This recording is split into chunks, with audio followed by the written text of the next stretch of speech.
পর্দার আড়ালের মা ফাতেমা রাদিয়াল্লাহু আনহার হালাত যদি এমন হয়, আপনারা তো ফাতেমা না ফাতেমার মতো হতে পারেন নাই।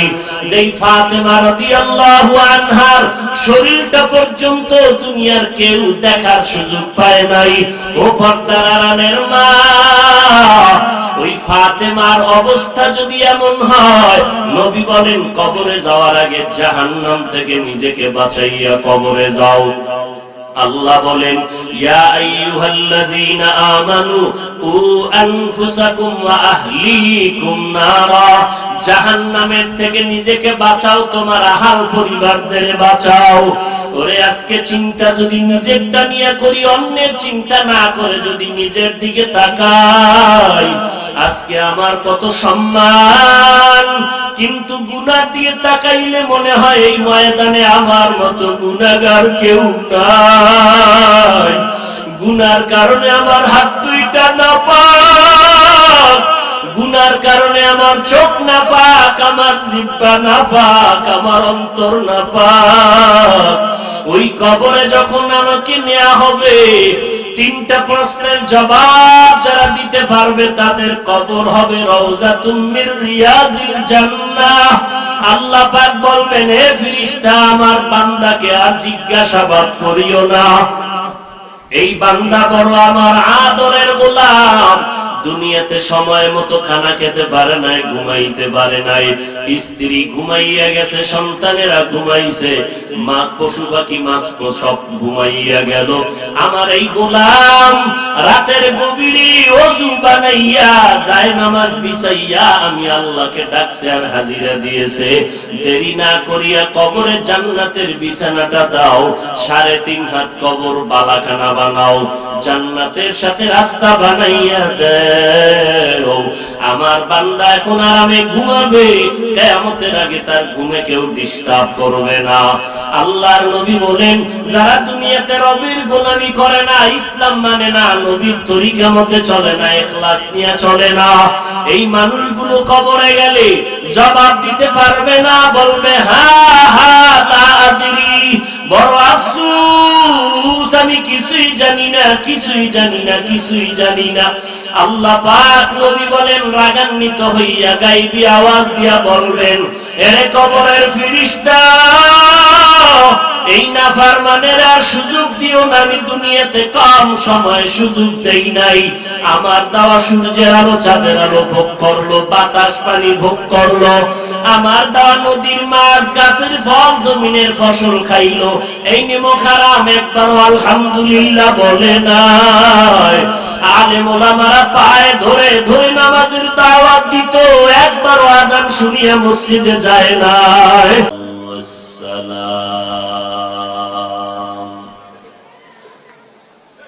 সাদাকাল্লাহু মাওলানাল আযীম ওয়া সাদাকা রাসূলুহুন নাবিয়্যুল উম্মিয়্যুল কারীম ওয়া নাহনু আলা যালিকা মিনাশ শাহিদিনা ওয়াশ শাকিরিনা ওয়াজ যাকিরিন والحمد لله رب العالمين. سبحانك لا علم لنا إلا ما علمتنا إنك أنت العليم الحكيم. رب اشرح لي صدري ويسر لي أمري واحلل عقدة من لساني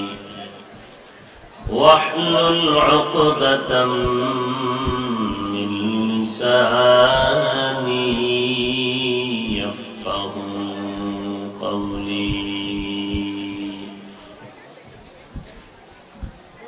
عمل سے زندگی بنتی ہے،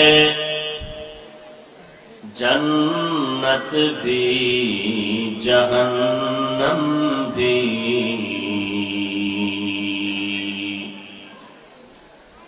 अमल से जिंदगी बनती है, जन्नत भी जहन्नम भी।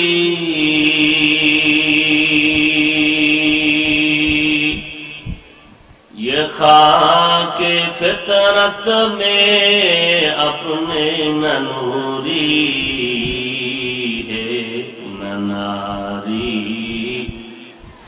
ये खाके अपने फितरत में न नूरी है न नारी। हकीकत खुल जाएगी बवक़्ते इम्तिहा तेरे, कि सुस्ती में या मेहनत में गुजारी जिंदगी तूने। मोहम्मद ने आकर कुफ्र को मिटाया,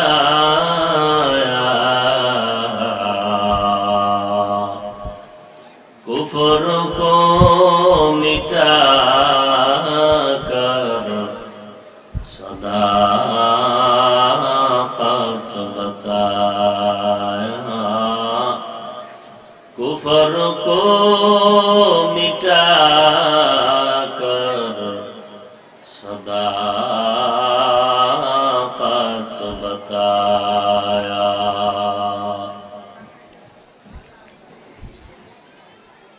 সামনে কিছু দেখা যায় ফোনের লেগে?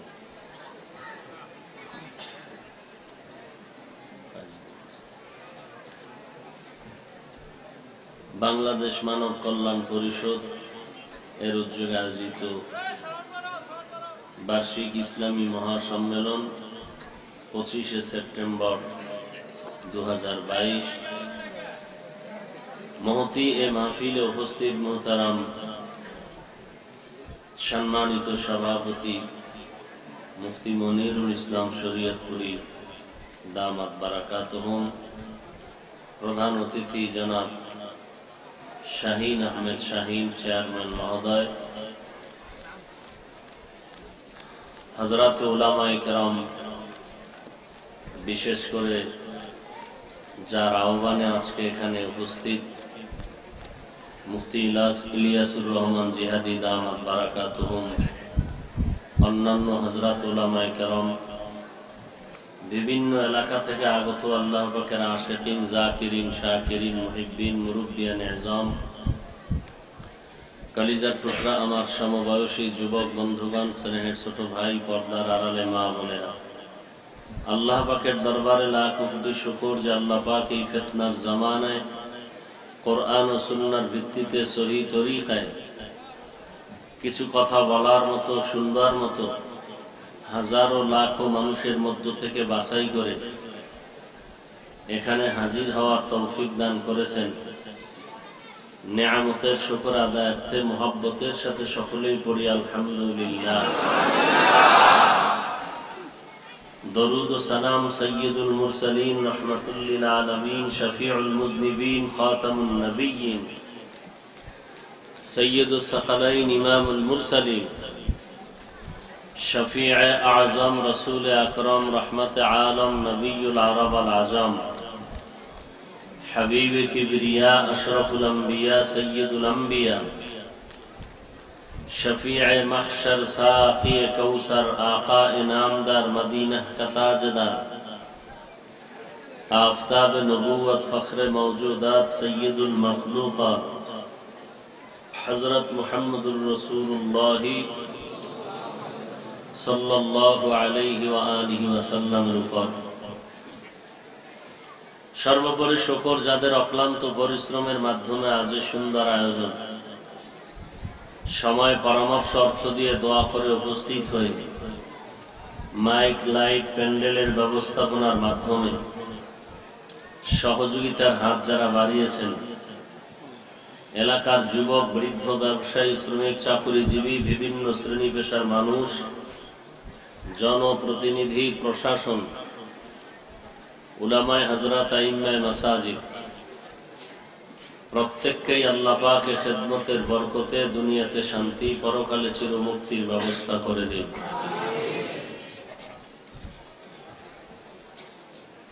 দীর্ঘ সময় আপনারা হযরত উলামায়ে কেরামদের পবিত্র জবানে দিক নির্দেশনামূলক আলোচনা ধৈর্যের সাথে শ্রবণ করতেছিলেন।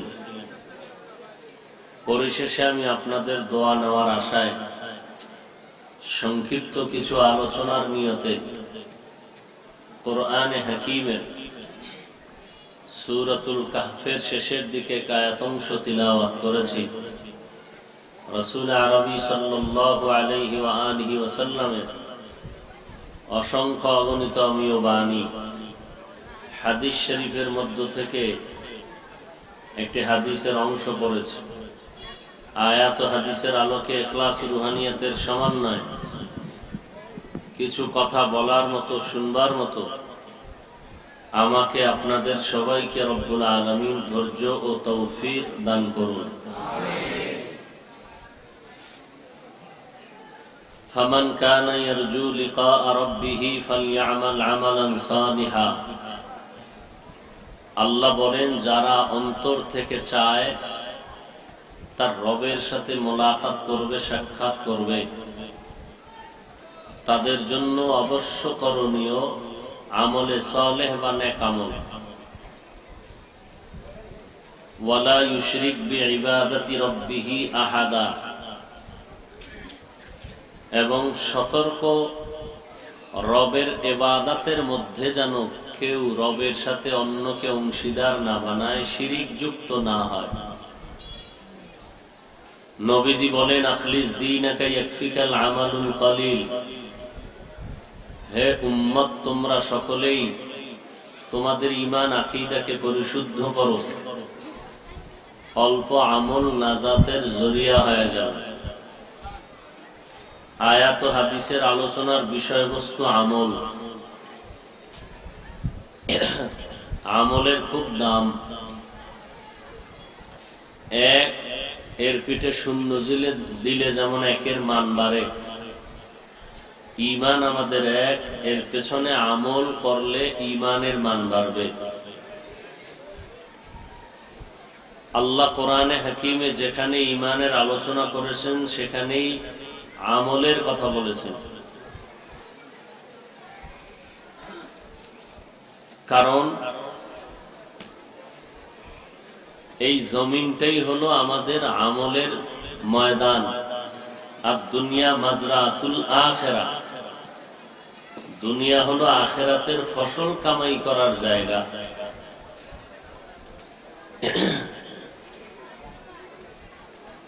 আল্লাহ পাক ঈমানের পাশাপাশি এর জন্য আমলের কথা বলেছেন। ইন্নাল্লাযীনা আমানু ওয়া আমিলুস সালিহাতি কানাত লাহুম জান্নাতুল ফিরদাউসি নুজুলা।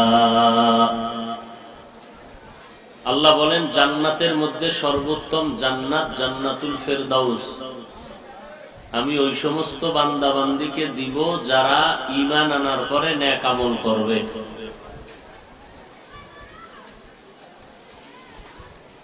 তাহলে ঈমানের সাথে আল্লাহ আমলের বয়ান করেছেন। ওয়াল আসরি ইন্নাল ইনসানা লাফি খুসর ইল্লাল্লাযীনা আমানু ওয়া আমিলুস সালিহাত। সব মানুষ জাহান্নামে যাবে, আসরের শপথ করে আল্লাহ বললেন। তবে ওই সমস্ত গুণে গুণান্বিত মানুষ জাহান্নামে যাবে না যাদের মধ্যে ঈমান আছে, আমল আছে, এরা ব্যতীত বাকিরা জাহান্নামে যাবে। ওয়াত-তিনি ওয়াজ-যাইতুনি ওয়া তুরি সিনিন ওয়া হাযাল বালাদিল আমিন লাকাদ খালাকনাল ইনসানা ফি আহসানি তাকওয়িম সুম্মা রাদাদনাহু আসফালা সাফিলিন ইল্লাল্লাযীনা আমানু ওয়া আমিলুস সালিহাত। চার জিনিসের শপথ করে আল্লাহ বলেন, ইনসান জাতিকে অত্যন্ত সুন্দর অবয়ব দিয়ে আমি সৃষ্টি করেছি। এদের এই সৌন্দর্য আর শ্রেষ্ঠত্ব যদি ধরে না রাখতে পারে তাহলে ধ্বংসের চূড়ান্ত সীমানায় পৌঁছে যাবে এই মানুষ। তবে তারা না, যাদের ঈমান আছে, আমল আছে। তাহলে আমলের প্রয়োজন আছে না নাই? এমনকি জমিনের মধ্যে উম্মতের মাঝে উলামায়ে কেরাম দামি। তাহলে উলামা বলতে কারা? সমস্ত মুফাসসিরিনে কেরাম বলেন, আল্লাহর কাছে শরীয়তে আলেম ওই ব্যক্তি যে ইলম অনুযায়ী আমল করে। যে আমল করে না তাকে শরীয়তের পরিভাষা আলেম বলে না। তাহলে আমলের খুব জরুরি প্রয়োজন। আবার আমলের মধ্যে কিছু আছে মূল, কিছু আছে ওভার। যেমন দৈনন্দিন 5 বেলার নামাজ, এটা মূল ফরজ। ইশরাক, আউয়াবিন, চাষ, তাহাজ্জুদ, এটা হলো ওভার, নফল। রমজানে রোজা রাখা, এটা প্রত্যেক নরনারী, বালেগ বালেগা নারী পুরুষের উপরে ফরজ, মূল। অন্য সময় রোজা রাখা এটা ওভার, নফল। ধনী মানুষের জন্য বছরে একবার যাকাত দেওয়া মূল। অন্য সময় দান সদকা করা, এতিম অসহায়, দ্বীনের পথে রাস্তা কারবার, মানুষের চলার পথকে পরিশুদ্ধ করে ঠিক করে দেওয়ার ক্ষেত্রে সমাজের উন্নতি কল্পে অর্থ ব্যয় করা, এটা নফল। ধনীদের জন্য জীবনে একবার হজ করা মূল ফরজ। মাঝে মাঝে উমরা, হজ করা, এটা ওভার, নফল। যারা আল্লাহর বান্দাদের মধ্যে উলামা, আল্লাহ বলেন এরা আল্লাহকে ভয় করবে বেশি। আবার এদের থেকে বাছাই করা একদল মানুষ আল্লাহর কাছে আরো প্রিয়। এদেরকে কোরআনের ভাষায় বলে আউলিয়া, বুখারী শরীফ বলে এদের নাম ওলি। ওলি মানে বন্ধু। কার বন্ধু? আল্লাহর বন্ধু। এক বচনে ওলি, বহু বচনে আউলিয়া। আউলিয়া বা ওলি কারা? আল্লাহ নিজে নবীকে বলেন, ও নবী, যারা আমার বন্ধু বা ওলি বা আউলিয়া, এরা শুধু ফরজ ইবাদত করবে না, এরা বেশি বেশি বেশি বেশি নফল ইবাদত করবে। তার মানে কি ফরজ বাদ দিয়া? বুখারী শরীফের আওয়াজ। এবার আসেন যুক্তি দেই।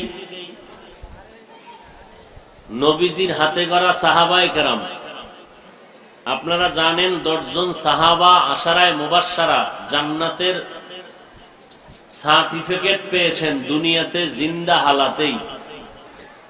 জানেন না আপনারা? এই 10 জন সাহাবা সহ আরো যত সাহাবায়ে কেরাম, আপনাদের বিবেক দিয়ে জবাব দিবেন, আবেগ দিয়ে না। বলেন তো তাদের ইলম, আমল, ইখলাস, তাকওয়া, তাদের মতো যেই পরিমাণ আল্লাহ তাদের ইলম দিয়েছেন, আমলের লাইনে, ইলমের লাইনে, তাকওয়ার লাইনে, বুজুর্গির লাইনে, সর্বোৎকৃষ্ট বড় মুফাসসির, বড় মুহাদ্দিস, তাদের থেকে আর বড় মুফাসসির কেউ আছে? বড় মুফতি সাহেব কেউ আছে? বড় মুহাদ্দিস কেউ আছে? বড় ইলমওয়ালা, আমলওয়ালা কেউ আছে? বড় ইখলাসওয়ালা কেউ আছে? কিয়ামতের আগে আসবে? তাহলে এই সাহাবায়ে কেরাম এত বড় আলেম, বুজুর্গ, মুত্তাকি, পরহেজগার, মুফাসসির, মুহাদ্দিস, মুফতি হইয়াও তাহাজ্জুদ, ইশরাক, আউয়াবিন, নফল ইবাদত করছেন না করেন নাই? ঠিক তাদের অনুসরণে আজকে যারা মাঠে ময়দানে কাজ করতেছেন, তারাও মানুষকে পায়ে ধরে ধরে ধরে ধরে আমলের বয়ান করতেছেন। কিন্তু দুঃখ যে এই সমাজের মধ্যেই আবার একদল বন্ধুর ভেষে দুশ্মন ইসলামের ব্যানার লাগাইয়া মাওলানার টাইটেল নিয়ে উম্মতকে আমল থেকে দূরে সরাবার ষড়যন্ত্রে লিপ্ত। বলে নফল ইবাদত লাগবে না, এরা আমার মতো লুঙ্গি পরা মৌলবী না, এগুলো অনেক টাইটেল, এরা দামি মাওলানা, টাইটেলের অভাব নাই। এরা এইরকম বয়ানে মানুষের সামনে বলে নবীরাও ভুল করেছেন।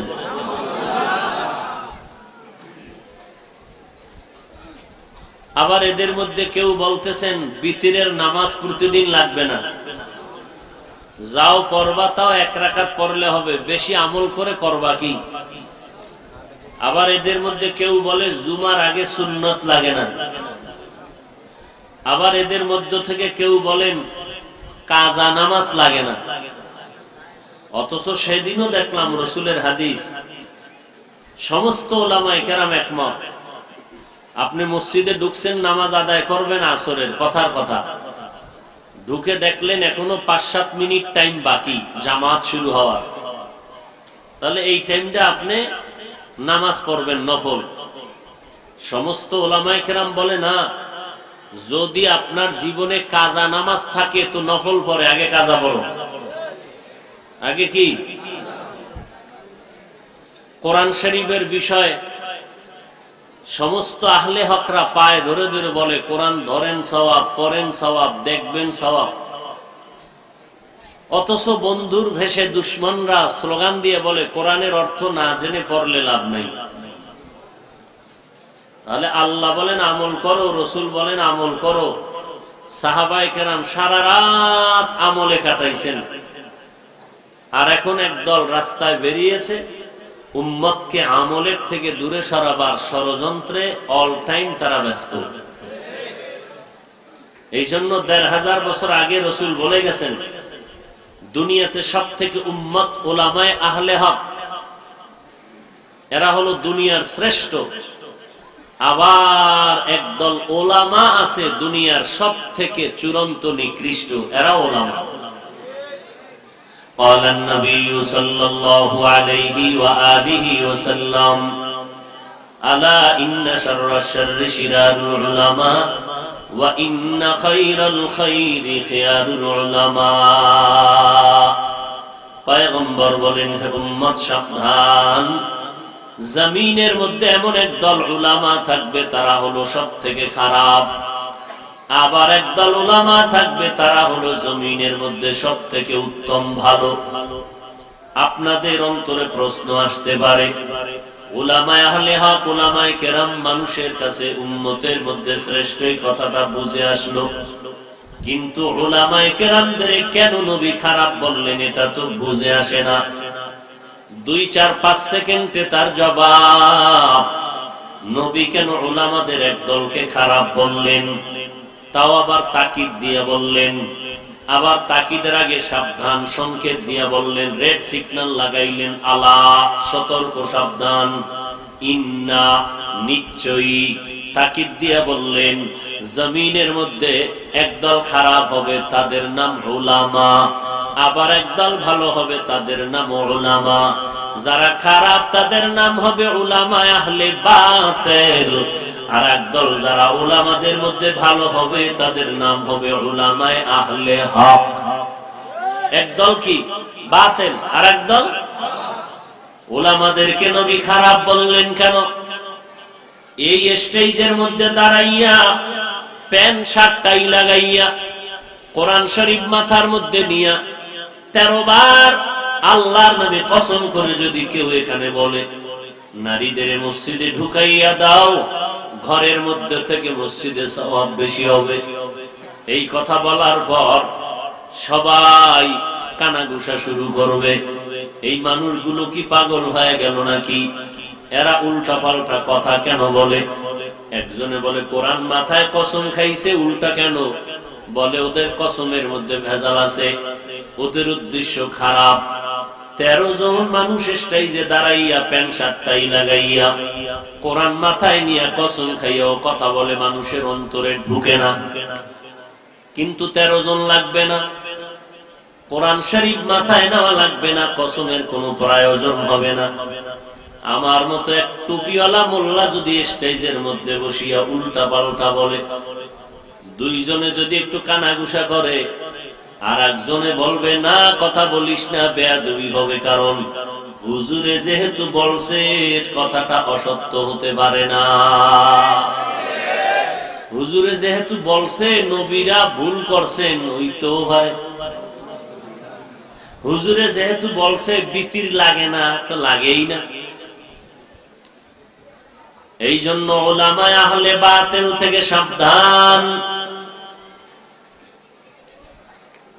এই উলামায়ে আহলে বাতিলকে চিনার কোনো কষ্টি পাথর নাই, মাপকাঠি নাই। কারণ সিটি গোলার স্বর্ণের কালার যেমন এক, ডিজাইন যেমন এক, দামে ব্যবধান, মানে ব্যবধান। ঠিক হক আর বাতিল উলামাদের মধ্যে ডিজাইন এক, কালার এক, দাড়ি এক, টুপি এক, কিন্তু মানে আর ইলমে আমলে আর ইখলাসের মধ্যে 1000 গুণ ব্যবধান। ইলমে রা'জাজু করদান বেহিসাব, খলকে রাদাদান জওয়াবে বাসওয়াব, আপনা দারাব দোস্তে খলকা জারেরা, মিস্তে ই খসলত একে দিনদারেরা। সব কথার শেষ কথা আমল লাগবে কি লাগবে না? যারা বলে এত আমলের দরকার নাই, তাদেরকে আপনি যৌক্তিক প্রশ্ন করেন, ও ডক্টর সাহেব, ও মাওলানা সাহেব, আপনি আমাকে বলবেন সাহাবায়ে কেরামদের থেকে বড় মাওলানা আপনি হইছেন নি? অবশ্যই মাওলানা বলবে হই নাই। সাহাবায়ে কেরামদের থেকে বড় মুফতি সাহেব আপনি? বলবে না। সাহাবায়ে কেরামদের থেকে বড় ইলমওয়ালা তাকওয়াওয়ালা আপনি? বলে না। তো সাহাবায়ে কেরাম জান্নাতের টিকিট পাওয়ার পর জমিনের মধ্যে 10 জন সাহাবা জান্নাতের গ্যারান্টি পাওয়ার পরেও বলেন তারা কেন সারা রাত নফল ইবাদতে রাত কাটাইলেন, ইশরাক ওয়া বিন চাশতের নামাজ আর তাহাজ্জুদের নামাজ পড়লেন? সাহাবায়ে কেরাম এত আমল করার পরেও আবার মরণ পর্যন্ত কান্না করেছেন, ও দয়ার মালিক তুমি মাফ করে দাও, কবরে আমি একা কেমন করে থাকবো। আবু বকর নামাজে দাঁড়ায় কান্না করেন, অথচ আবু বকরের দাম কত? মদিনার নবী বলেন, আমার উম্মত মুমিনের নেক আমল যদি এক পাল্লায় দেওয়া হয়, আমার আবু বকরের নেকের পাল্লাটা ওজন হয়ে যাবে। সেই আবু বকর এত আমল করার পর আবার নামাজে দাঁড়াইয়া রাতের বেলা কান্না করেন। নবীজি বলেন, আবু বকর আপনি নামাজে কেন কান্না করেন? বলে, জাহান্নামের আযাবের ভয়ে কান্না করি। ও নবী, কান্না করার কারণ? নামাজের মধ্যে কোরআন শরীফের একটা আয়াত আমায় কান্দাইয়া দিল। কি আয়াত? ইন্নাল্লাহ আশতারা মিনাল মুমিনিনা আনফুসাহুম ওয়া আমওয়ালাহুম বিআন্না লাহুমুল জান্নাহ। আল্লাহ পাক বলেন, নিশ্চয়ই আমি মুমিনের জান মাল কিনে নিয়েছি, বিনিময় আমি আল্লাহ মুমিনের জান্নাত দিয়ে দিয়েছি। আমাদের জানমাল কে নিছেন? বিনিময় কি দিছেন? আমাদের জান্নাত। এটা দুঃখের খবর না খুশির খবর? নবী বলেন, আবু বকর খুশির খবর, এত সুন্দর আনন্দের খবর পেয়ে কেন কাঁদেন? আবু বকর বলেন, পয়গম্বর আমার কান্নার কারণ, আল্লাহ এমনি আবু বকরের এত দামি বানায় নাই, যখন নবীর ইন্তেকাল হয়ে যাবে, ইযা জাআ নাসরুল্লাহি ওয়াল ফাতহ, ওয়ারাআইতান নাসা ইয়াদখুলুনা ফি দীনিল্লাহি আফওয়াজা। নবীকে আল্লাহ আয়াত নাযিল করে বললেন, বিজয়ের সময় আপনার হে নবী দলে দলে দলে দলে বিধর্মীরা কালেমার পতাকা তলে ঢুকতেছে। সাহাবানার আওয়াজ বলে, মানুষগুলো দেখা যায় মসজিদ ভর্তি, মসজিদের কোনো জায়গা নাই, ফাঁকা নাই, একতলা মসজিদ দোতলা হয়ে গেল। দলে দলে মানুষ জুমার মসজিদে ঢুকতেছে, দলে দলে ওয়াজের প্যান্ডেলে আসতেছে। কিন্তু হাকিকতের মধ্যে নজর করে দেখলাম এই মানুষগুলো শুধু জুমা পড়ে মানুষকে দেখানোর জন্য, অন্তরের মধ্যে কোনো মহব্বত নাই, অন্তরের মধ্যে রাসূলের সুন্নাত নাই। এমন কি অবস্থা যে জুমার মসজিদে আসিয়াও সালামটা ফিরাইয়া দৌড় দেয়, পরে 4 রাকাত সুন্নাত নামাজটাও তারা পড়ে না। তাহলে হাকিকতের মধ্যে ভেজাল আছে না নাই? আবু বকর বলে, উপর দিয়ে দেখতেছি দলে দলে মুসলমান, কিন্তু ভেতরের হাকিকত বড় দুঃখ। বলে, কি দুঃখ? বলে, আল্লাহ হাকিকতে জানাইয়া দিছে আমার নবী আর বেশি দিন থাকবেন না, আল্লাহর কাছে মোলাকাতে চলে যাবেন। আমার নবীকে হারাইয়া আমি আবু বকর এতিম হয়ে যাব, আর ওই সময় আর নবীর চেহারা দেখতে পারবো না। যে নবীর চেহারা মুবারকের দিয়ে তাকাইলে ক্ষুধা নিবারণ হয়ে যায়, যেই নবীর চেহারা দেখলে কলিজা ঠান্ডা হয়, ওই নবীরে যদি দেখতে না পারি কাকে দেখা কলিজা ঠান্ডা করে ফেলবো? এই দুঃখের কারণে আমি কান্না করতেছি। আবু বকর নামাজে দাঁড়াইয়া কাঁদেন। নবী বললেন, খুশির সংবাদ করিয়া কেন কাঁদেন? খুশির সংবাদ, আল্লাহ মুমিনের জান মাল কিনে নিয়েছেন, বিনিময়ে মুমিনের জান্নাত দিয়েছেন। আবু বকর বলে, নবী হাকিকতের মধ্যে গিয়া কাঁদতেছি। বলে, হাকিকত কি? বুঝাইয়া বলেন। আবু বকর বলে, আমি তো একটা বিশাল বাজারের মধ্যে কাপড়ের দোকান দেই, আমার দোকানে সকালবেলা একজন আল্লাহর বান্দি আসছে, বহুদিন আগে আমার দোকান থেকে এক পিস কাপড় নিয়েছিল, আজকে কাপড়টা ফিরাইয়া টাকা ফিরাইয়া নিয়ে গেল। বিদায় বেলা জিজ্ঞাসা করলাম, আম্মা জান বহুদিন আগে কাপড় নিলেন, আজকে ফেরত দেন কেন? মহিলা ডাক দিয়া কয়, তাৎক্ষণিকভাবেই ফেরত দেওয়া প্রয়োজন ছিল, ব্যস্ততার কারণে আসতে পারি নাই, আজকে ফিরাইয়া দিলাম, কারণ হলো আপনার দোকানের কেনা কাপড় আমার পছন্দ হয় নাই, এই জন্য কাপড় দিয়ে গেলাম, আমার টাকা ফিরাইয়া নিলাম। এই চিন্তা আমার অন্তরে আসছে। আল্লাহ পাক মুমিনের জান মাল নিয়ে নিছেন, বিনিময়ে জান্নাত দিয়েছেন। কিয়ামতের ময়দান যেদিন কায়েম হয়ে যাবে, আল্লাহ তাআলা কাহ্হারিয়াতের সাইনবোর্ড লাগায় দিবেন। আল্লাহ পাক এত রাগান্বিত হবেন, দুনিয়ার কেউ ভাবে নাই যে এত রাগ আমার আল্লাহর আছে। আল্লাহ তাআলা হাসরের ময়দান কায়েমের পরে সূর্যটাকে নিচে নামায়া দিবেন। সূর্যকে বলবে, সূর্য তোর যত তাপ আছে জমিনের মধ্যে ছেড়ে দে। সূর্যের গরম এত বেশি শুরু হবে, জমিনটা পুড়িয়া তামা হয়ে যাবে। নবীরা পর্যন্ত, যাদের কোনো গুনাহ নাই, নবীরা পর্যন্ত নাফসি নাফসি নাফসি বলে কান্না করবেন। ওই সময় মানুষের মাথার মগজগুলো সূর্যের গরমে ভাতের মারের মতো ঘুরতে থাকবে, পায়খানার রাস্তা দিয়া পেটের নাড়ি ভুঁড়িগুলো পড়তে থাকবে, আপন আপন বলতে কেউ থাকবে না। ওই সময় আল্লাহর আদালতে দাঁড়াইয়া সব মানুষের হিসাব নিবেন আমার আল্লাহ। ওই সময় যদি আল্লাহ আবু বকরকে ডাক দেয়, আবু বকর আসামির কাঠগড়ায় দাঁড়ায় যাবে। আল্লাহ যদি জিজ্ঞাসা করে, আবু বকর আমি তোমার জান মাল নিয়েছি, বিনিময়ে জান্নাত দিয়েছি, বলো আমার জান্নাতটা কামাই করার জন্য তুমি কি আমল করেছো? তখন যদি আমি আল্লাহকে বলি, হে মালিক, নামাজ পড়েছি, রোজা রেখেছি, জিকির করেছি, তাহাজ্জুদ পড়েছি, কোরআন তেলাওয়াত করেছি, জিহাদের ময়দানে সময় দিয়েছি, সারা রাত্র ঘুমাই নাই, আপনার মোহাব্বতে যায় নামাজে কাটাইছি, নবীজির দরবার থেকে দূরে যাই নাই, আল্লাহ পাক যদি তাৎক্ষণিকভাবে আমাকে হাসরের ময়দানে বলিয়া ফেলেন, এ আবু বকর আমার জান্নাতটা ফিরাইয়া দাও, তোমার জানমাল ফিরাইয়া দাও, তোমার জান আর মাল নিয়ে তুমি জাহান্নামে যাও, আমার জান্নাতটা ফিরাইয়া দাও। আল্লাহকে যদি তখন বলি আল্লাহ কেন? আল্লাহ যদি বলেন ও আবু বকর, তুমি যত আমল করেছো আমার দরবারে একটা আমলও পছন্দ হয় নাই। যেমন ওই মহিলাটা আমার দোকান থেকে কাপড় নিয়ে ফিরাইয়া টাকা নিয়ে গেল, কেন? বলে তোমার দোকানের কাপড় আমার পছন্দ হয় নাই। আল্লাহ যদি বলে আবু বকর আমার জান্নাত আমাকে ফিরিয়ে দাও, তোমার জানমাল নিয়ে জাহান্নামে যাও, তোমার নামাজ রোজা তেলাওয়াত আমি আল্লাহর কাছে পছন্দ হয় নাই, বলেন নবী ওই সময় আমার হাতে জাহান্নামের হ্যান্ডকাপ লেগে যাবে, জাহান্নামের দিকে ফেরেশতারা আমাকে নিয়ে যাবে। ওই সময় আমি আবু বকরের কি উপায়? এই ভয় আমি আবু বকর অজর দ্বারায় কান্না করতেছি। এই জন্য বলছি মুসলমান, জান্নাতের টিকিট পাওয়ার পরে আবু বকরের মতো গোলাম কেন চোখের পানি ছেড়ে কান্না করলেন, নফল ইবাদত করলেন?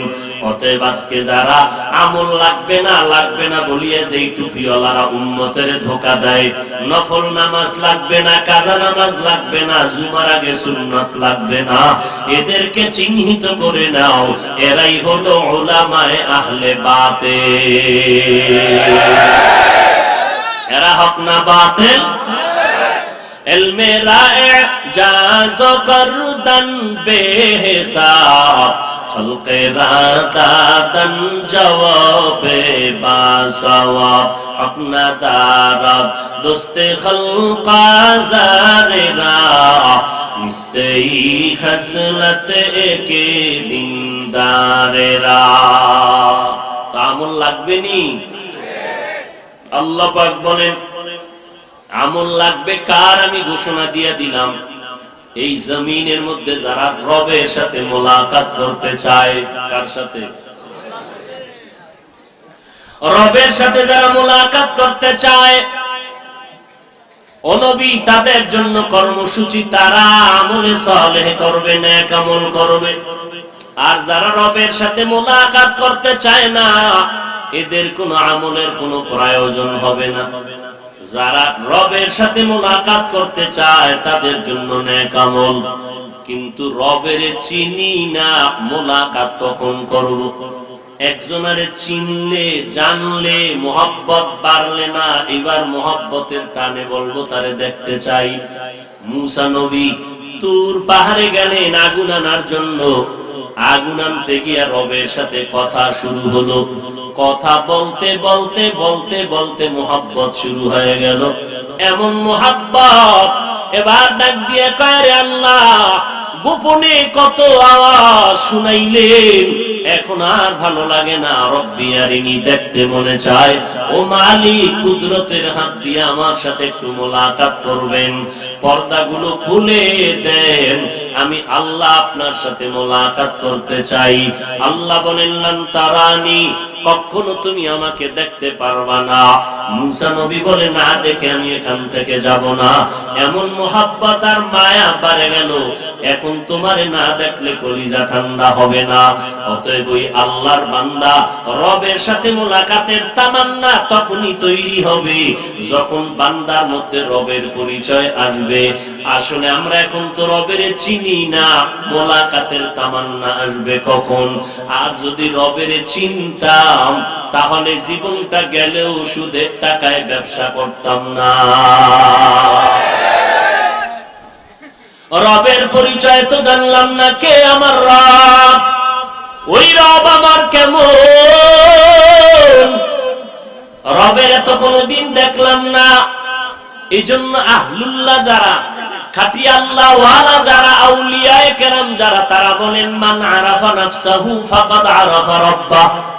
যেই বান্দা বান্দি নিজেকে চিনে সে তার রবেরও চিনে। আল্লাহ বলেন ওয়া ফি আনফুসিকুম আফালা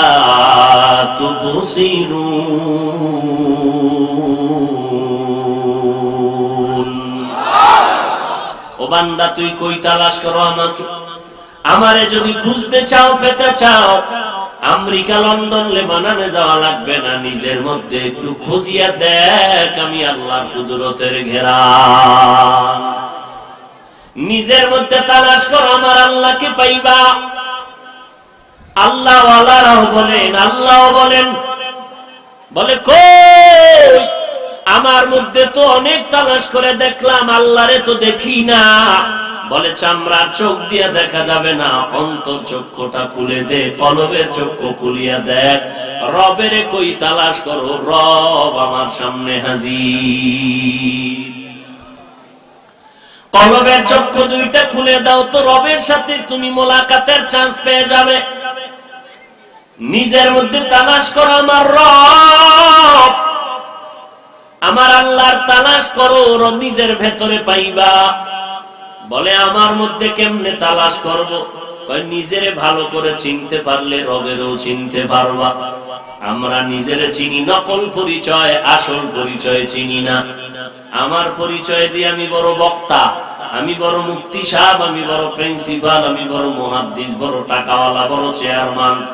এটা আপনার আমার আসল পরিচয় না।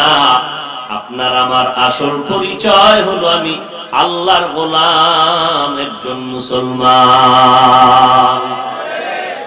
এবার আমাকে পরিচয় দাও, আমি কে? একজনে কয় আমারে চিনো, কয় হ্যাঁ ভালো করে চিনি। বলে কেমনে? কয় তুই নাপাক পানির জন্ম, তোর জন্মটা নাপাক পানির দ্বারা হয়েছে, পবিত্র পানি দ্বারা তোর জন্ম হয় নাই। তোর সৃষ্টি হয়েছে নাপাক পানি, পবিত্র পানিটাও না। আল্লাহ তাআলা ফেরেশতার মাধ্যমে শোধন করে করে 40 দিন ওই পানি রক্ত, ওই পানি গোশত, ওই পানির হাড্ডি, আবার ওই পানির মধ্যে হাড্ডির উপরে গোশত দিলেন। ওয়ালাকাদ খালাকনাল ইনসানা মিন সুলালাতিন মিন তিন ثم جعلناه نطفة في قرار مكين ثم خلقنا النطفة علقة فخلقنا العلقة مضغة فخلقنا المضغة عظاما فكسونا العظام لحما ثم أنشأناه خلقا آخر فتبارك الله أحسن الخالقين।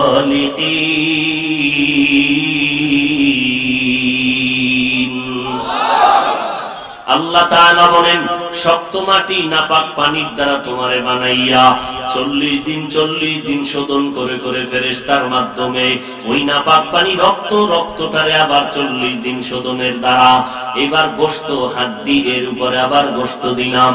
এ বান্দা রবের পরিচয়টা নাও। এত বিশাল আসমান আমি আল্লাহ বানাইছি, আর কেউ বানায় নাই। এই আসমানটা যিনি বানাইছেন তিনি আমার যেমন রব, আমারও যিনি বানাইছেন তিনিও আমার রব। সূর্যটারে যিনি বানাইছেন তিনি আমার যেমন রব, আমার যিনি বানাইছেন তিনি সেই একই রব। নজর করে দেখছো রে গোলাম, এ জমিন থেকে 500 বছরের দূরত্ব প্রথম আসমানটা 500 বছরের মোটা, এর উপরে আবার খালি জায়গা 500 বছরের ফাঁকা, এরপরে আবার দ্বিতীয় আসমান 500 বছরের মোটা। এই রকম উপরে 7টা মহাশূন্য, 7টা আসমান আল্লাহ বানাইছেন, 7টা জমিন বানাইছেন। ও বান্দা নজর করে দেখছো, এত বিশাল আসমানটা আল্লাহ বানাইলেন, এত বিশাল 7টা আসমান, মহাশূন্য আর জমিন 7টা। আল্লাহ বলেন আমি এগুলো বানাইতে 6 মাস সময় লাগাই নাই, ফি সিত্তাতি আইয়াম, মাত্র সময় লাগাইলাম মাত্র 6 দিন। কয় দিন? এই 6 দিনের বানানো আসমানটা আমি যেইভাবে সেটিং করে দিলাম ওইভাবে আছে, নড়াচড়াও করে না, একটা নিচের থেকে খুঁটিও নাই, উপর থেকে রশি দিয়ে কোনো টানাও দেই নাই, এইভাবে সুন্দর করে আমি সেটিং করে রাখলাম। নজর করে দেখবি কেউ না, তিনি হলেন আমার রব। অথচ বান্দা নজর কর, এত বিশাল আসমান জমিন বানাইলাম মাত্র 6 দিনে, আর তোর মতো বান্দাটা মায়ের গর্ভে নাপাক পানির থেকে আমি আল্লাহ মায়ের গর্ভে বানাইতে 6 দিন আর 6 ঘন্টা না, তোর মতো বান্দাটারে বানাইতে সময় নিলাম 6 মাসের উপরে। এত বিশাল আসমান বানাইতে সময় নিলেন 6 দিন, আর আপনার আমার মতো 1 কেজি ওজনের বান্দাটারে মায়ের গর্ভে বানাইতে সময় নিলেন 6 মাসের উপরে। কারণটা কি একটু চিন্তা করা দরকার। এই চিন্তা করার মতো আকল জ্ঞান আল্লাহ গরু ছাগলের দেয় নাই, আল্লাহ মানুষকেই মেধা দান করেছেন। এজন্য আল্লাহ পাক বলেন, আফালা তাকিলুন আফালা তুবসিরুন আফালা তাতাফাক্কারুন। ও বান্দা, কেন একটু গবেষণা করো না, কেন চিন্তা করো না, কেন আমার কুদরতের দিয়ে তাকাইয়া দেখো না রে গোলাম। এত বিশাল আসমানটা বানাইতে সময় নিলাম 6 দিন, তোমার মতো বান্দা বান্দি মায়ের গর্ভে বানাইতে সময় নিলাম 6 মাসের উপরে। ও বান্দা, কেন জানোনি আমি আল্লাহ তোরে বড় আদর করে বানাইছি। আমি আল্লাহ, আমি রব, আমি তোমার এমন রব। আমি আল্লাহ কেমন আদর করে বানাইছি, আস্তে আস্তে আস্তে আস্তে করে বানাইয়া আমি আল্লাহ তোমার সুন্দর চেহারাটা কুদরতের হাত দিয়া বানাইয়া দিলাম। এমন সুন্দর চেহারা বানাইছি, সারা দুনিয়ার মানুষগুলো এক জায়গায় জমা কর। একই মায়ের বাচ্চা 5টা, 2টা মেয়ে 3টা ছেলে, 2টা ছেলে 3টা মেয়ে। নজর করে দেখ, কারো চেহারার সাথে কারো চেহারার মিল নাই, কারো কণ্ঠের সাথে অন্যের কণ্ঠের আওয়াজে মিল নাই। আমি আল্লাহ এত সুন্দর করে বানাইয়া প্যাকেটের মধ্যে প্যাকেট দিয়ে কাভারিং করে দিলাম। বিন্দু থেকে বিন্দু বাতাস ঢোকার আমি সুযোগ দেই নাই। দুনিয়াতে আসার পরে বান্দা তুই কি খাবি, আমি আল্লাহ খানার আয়োজন করে দিলাম। এত সুন্দর খানার আয়োজন।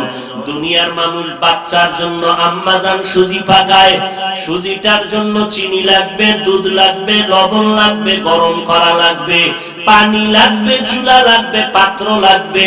এই সুজিটারে গরম করিয়া আবার পাত্রে ঠান্ডা করে আধা ঘন্টা পরে 2-3 চামচ বাচ্চাটারে দেয়। 4 ঘন্টা পরে অবশিষ্ট সুজি ফালাইয়া দেয়, কারণ নষ্ট হইয়া গেছে। এই সুজি বাচ্চাটারে দিলে পেট নষ্ট হয়ে যাবে। আল্লাহ পাক বলেন, আমি তোর কেমন মায়ার রব। তোরে আমি দুনিয়াতে পাঠাবার আগে তোর মা বাবা কোনোদিন আমাকে বলে নাই, আমি আল্লাহ তোর মায়ের স্তনে দুধের আয়োজন করে দিলাম। দুনিয়ার মানুষ ফ্লাক্স বানায় 24 ঘন্টার বেশি গরম থাকে না, আর আমি আল্লাহ এমন সুন্দর এক ফ্লাক্স বানাইয়া তোর খানার আয়োজন করেছি।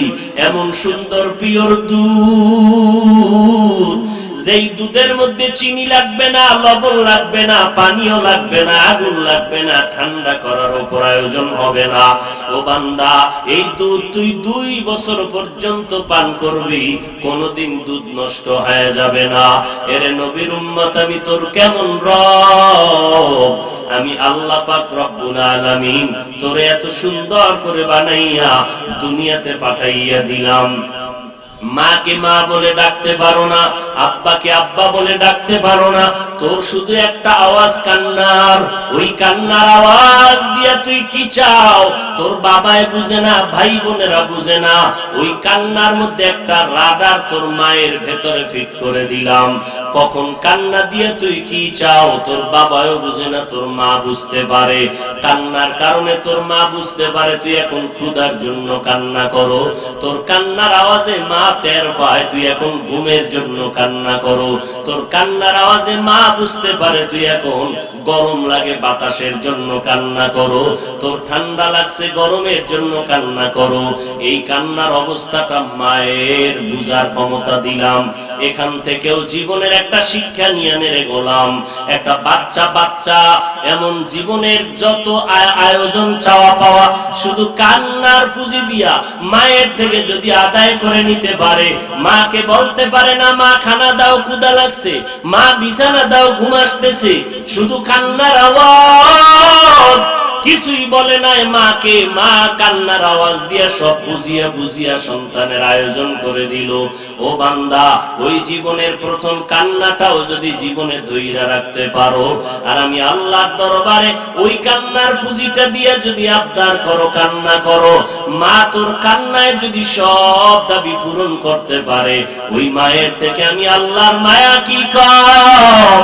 আমি আল্লাহ 99 গুণ মুহাব্বত আর মায়া কুদরত উম্মতে জমা রেখে দিলাম। ও বান্দা, তুই যখন কান্না করবি, চোখের পানিটা গালের নিচে যাওয়ার আগে তোর জীবনের সব দাবি আমি পূরণ করে দিব। দুনিয়াওয়ালারা দিতে চায়, দেয় না, কারণ তাদের অভাব আছে, স্বার্থ আছে। আমি আল্লাহর কোনো অভাব নাই, স্বার্থ নাই, অতএব আমি আল্লাহ দেওয়ার জন্য বান্দাকে ডাকতে থাকি।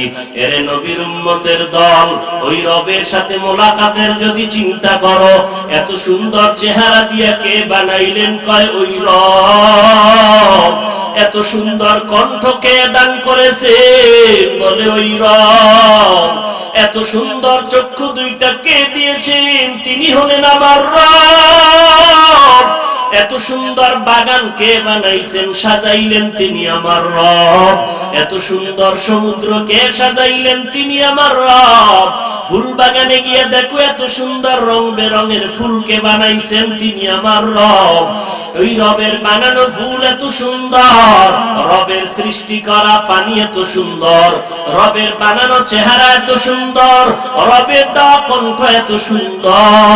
আল্লাহর বান্দা যারা, আল্লাহর মহব্বতের গোলাম, তারা এগুলো নিয়ে গবেষণা করে করে বলবে, এত সুন্দর আসমান, এত সুন্দর জমিন, এত সুন্দর পাহাড় পর্বত, এত সুন্দর, এত সুন্দর, না জানি বানানেওয়ালা আল্লাহ আরো কত সুন্দর। এই চিন্তা করে করে করে করে অন্তরের মধ্যে একটা জ্বলন তৈরি হয়ে যাবে। হঠাৎ বান্দার অন্তরে এমন মায়া জন্ম হয়ে যাবে, এবার পাগলের মতো করবে, রবের কই পাই। দূরে দূরে রবের পরিচয় নিয়ে ভালো লাগে না, রবের সাথে মোলাকাত করতে চাই। ওই রবের সাথে মোলাকাত না করলে কলিজা ঠান্ডা হবে না। ওই রবের কোথায় গেলে পাবো? আলেমের কাছে দৌড়ায়, কোরআনের আওয়াজ শুনলে দৌড়ায়। আল্লাহ কয় রবের সাথে মোলাকাত হবে, একটা পর্দা আছে, পর্দাটা উঠাইতে হবে। ওই পর্দাটার নাম হলো মৌতের পর্দা। মৃত্যুর পর্দা যখন সরিয়ে যাবে, মরণের পরে রবের সাথে মোলাকাত হবে। তবে ওই মরণের পর্দাটা সরানোর আগে দুনিয়াতে বসিয়া বান্দা নেক আমল করো। তবে সাবধান, আমলটা কবুলের জন্য দুইটা দিক নজর রাখা লাগবে। এক নম্বরে, আল্লাহর দরবারে আমলটা কবুল হওয়ার জন্য পরিপূর্ণ লাগবে ইখলাস। ইখলাস ছাড়া আমল কবুল হবে না। এবং সতর্কতা অবলম্বন করা লাগবে। আমলের মধ্যে যেমন ইখলাস পূর্ণাঙ্গ লাগবে, তেমনি ভাবে পরিপূর্ণ শিরিক থেকে আমলকে মুক্ত রাখতে হবে। কারণ শিরিক এমন একটা অপরাধ, যেই কারণে আমলটা আল্লাহর কাছে কবুল হবে না, বরং শিরিকের কারণে আমল নষ্ট হয়ে যায়। আল্লাহ বলেন, ফালা নুকিমু লাহুম ইয়াউমাল কিয়ামাতি ওয়াজনা। কিয়ামতের ময়দানে শিরিক যুক্ত আমল আল্লাহ ওজনেই উঠাবেন না। এরে নবীর উম্মতের দল, ওই আমল করা লাগবে নেক আমল। নেক আমল বান্দা, ভালো কথা বলা নেক আমল, হাসি দিয়া কথা বলা নেক আমল, মুসলমানের সাথে প্রথম সালাম দাও নেক আমল, রাস্তায় হাঁটো ডাইনে হাঁটো নেক আমল, যা কিছু খাও পান করো ডান হাতে খাও পান করো নেক আমল, নামাজ পড়ো পর্দা করো হালাল খাও নেক আমল, মানুষের জন্য দোয়া করো নেক আমল, মানুষের প্রশংসা করো নেক আমল। ও বান্দা, নেক আমল বেশি বেশি করো আল্লাহর মহব্বতের জন্য। ব্যবসা করো নেক আমল, চাকরি করো নেক আমল, বিয়ে শাদী করো নেক আমল। তবে তখনই ওই আমলটা আল্লাহর মহব্বতে ইখলাসের সাথে হবে যদি নবীর তরিকা মতো করতে পারো। আর কাউকে দেখানোর জন্য না, আল্লাহকে রাজি খুশি করার জন্য। এবং সতর্ক, শিরিকের গন্ধ যেন আমলের মধ্যে না ঢুকে। কারণ আল্লাহ বলেন, ওমাই ইউশরিক বিল্লাহ ফাকাদ হারামাল্লাহু আলাইহিল জান্নাহ। যারা শিরিক করবে তাদের আমলের বিনিময় আল্লাহ বলেন এই সমস্ত শিরিক যুক্ত কারণে আমল নষ্ট। আর এর পরিণাম ফলে আমি বলে দিলাম, জান্নাত হারাম হয়ে যাবে, জাহান্নাম অবধারিত হয়ে যাবে। এরে নবীর উম্মতের দল, আমল যে যত বেশি করবে আল্লাহর দরবারে তার মর্যাদা তত বেড়ে যাবে। একের পিঠে শূন্য দিলে যেমন একের মান বাড়ে, আমলের মাধ্যমে ঈমানের মান বাড়ে। আর এই আমলকে শুদ্ধ করার জন্য ইখলাস অন্তরে তৈরি করা লাগবে। আর ইখলাস পরিপূর্ণ অন্তরে হাসিল করার একমাত্র পথ, এই জমিনের মধ্যে যারা আল্লাহওয়ালা, ওলিয়ে কামেল, আউলিয়ায়ে কেরাম, তাদের সোহবতে গিয়া নেক নজর দিয়া তারপরে কলবের পাওয়ার বাড়াতে হবে, আমলের লাইনে মুজাহাদা করতে হবে। এরে নবীর উম্মতের দল, আল্লাহর দরবারে আমলের বড় দাম। এরে পর্দার আড়ালের আম্মা জানেরা, নবীজির মেয়ে ফাতেমা রাদিয়াল্লাহু তাআলা আনহা কত দামি, জান্নাতের নারীদের সরদারিনী ফাতেমা। নবীর ইন্তেকালের আগে ফাতেমা রাদিয়াল্লাহু আনহাকে নবী ডেকে বলেন, ইয়া ফাতেমাতু আনকিজি নাফসাকে মিনান নার, ও ফাতেমা জাহান্নাম থেকে নিজেকে বাঁচাইয়া অন্ধকার কবরে যাও। ওই কবরে নিজের আমল ছাড়া নাজাতের কোনো উপায় হবে না। এরে নবীর উম্মতের দল, আজকে আমাকে বক্তা বানাইয়া চেয়ারে বসাইলেন আপনারা শ্রোতা, কেউ ইমাম কেউ মুক্তাদি। ও ভাই, মরণটা যখন এসে যাবে, কে বক্তা কে শ্রোতা কে ইমাম কে মুক্তাদি কে ডাক্তার কে রোগী কোনো ভেদাভেদ নাই।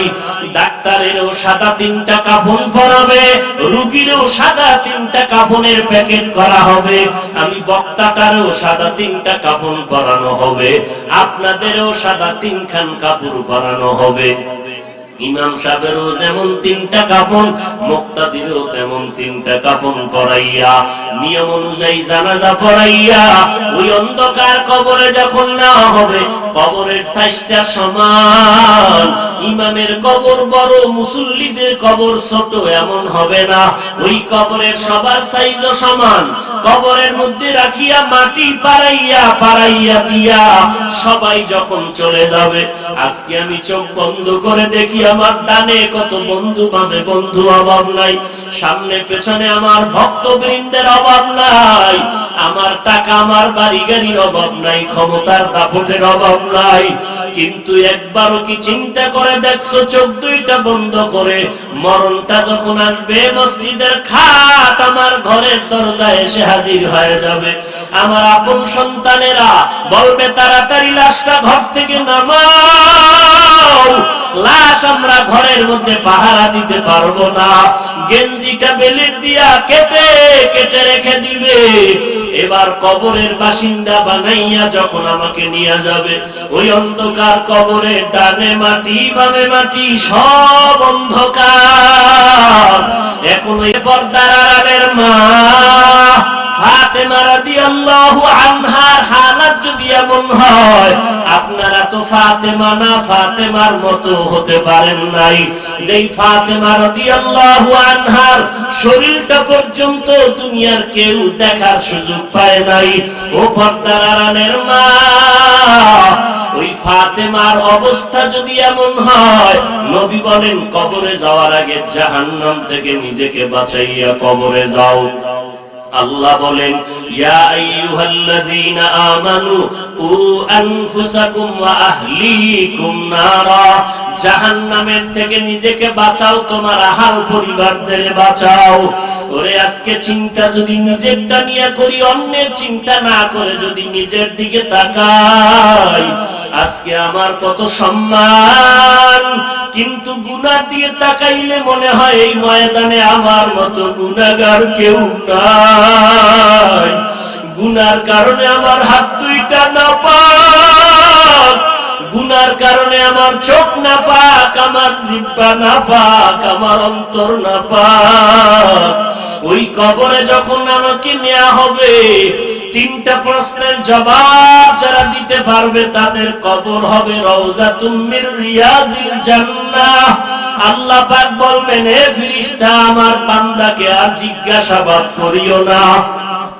এই বান্দা বড় আমার আদরের গোলাম, দুনিয়াতে সময় মতো খানা খেতে পারে নাই, ঘুমাইতে পারে নাই, স্ত্রী ঘুমাইয়া গেছে, সন্তানেরা ঘুমাইছে, মা পশু পাখি মাছ সব ঘুমাইয়া গেল।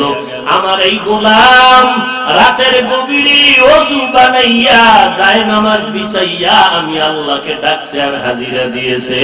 দেরি না করিয়া কবরে জান্নাতের বিছানাটা দাও, 3.5 হাত কবর বালাখানা বানাও, জান্নাতের সাথে রাস্তা বানাইয়া দেও।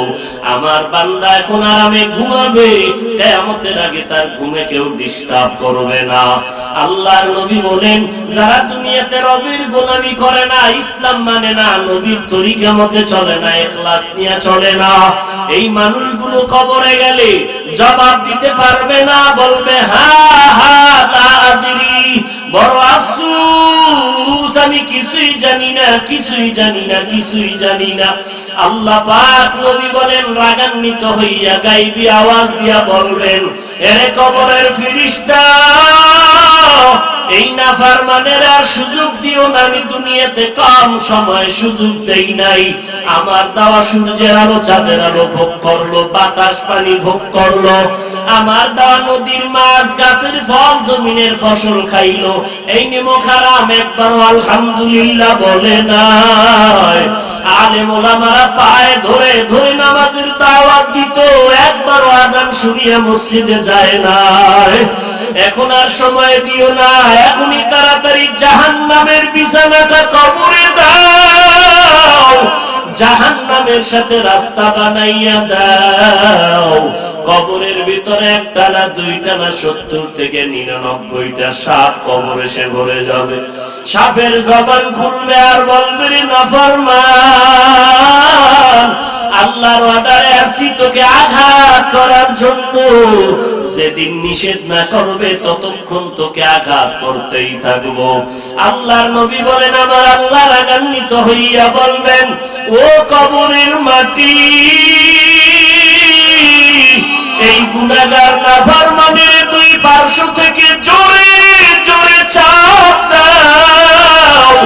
এত জোরে জোরে কবরের মাটি তোমাকে আমাকে চাপ দিবে, চাপের কারণে পাঁজরের হাড় চুরমার হয়ে যাবে। এই কবরের ভিতরে আযাব সহ্য করার শক্তি কারো নাই রে গোলাম। ও বৃদ্ধ বাবাজি, ও পর্দার আড়ালের মা বোনেরা, ও যুবক, একটা মশার কামড় সইতে পারো না রে বাবা, একটু চোখ দুইটা বন্ধ করে চিন্তা করো, একটা মশার কামড় সইতে পারি না, কবরে গিয়া কেমনে মাটির চাপ সহ্য করব, একটা বেতের বাড়ি সইতে পারি না, দুনিয়াতে সূর্যের গরম সইতে পারি না, বড় কষ্ট হয়। আল্লাহ না করুক কুড়া দিয়া যদি কবরে যাই, ওই কবরে জাহান্নামের আগুনের গরম কেমন করে সহ্য করব? ও আল্লাহর বান্দারা, আল্লাহর কোরআন কি মিথ্যা মনে করেছো? নবীর কথা কি মিথ্যা মনে করেছো রে বাবা? আজ পর্যন্ত একটা ভুল কেউ বের করতে পারে নাই। লক্ষ লক্ষ নবীরা মিথ্যা কথা বলতে পারেন না, লক্ষ লক্ষ সাহাবায়ে কেরাম মিথ্যা বলতে পারেন না, কোটি কোটি উলামায়ে কেরাম আহলে হকরা মিথ্যা বলেন না। যদি মিথ্যাই হইতো, জান্নাতের টিকিট পাই আবু বকর কেন কান্না করে জীবন কাটাইলেন? ওমরের মতো বান্দা জীবন ভর কেন কান্না করলেন? ওসমান রাদিয়াল্লাহু তাআলা আনহু কবরের কিনারা দিয়ে গেলে হাউ মাউ করে চিল্লাইয়া কান্না করতেন। হযরত আলী কেন কান্না করলেন?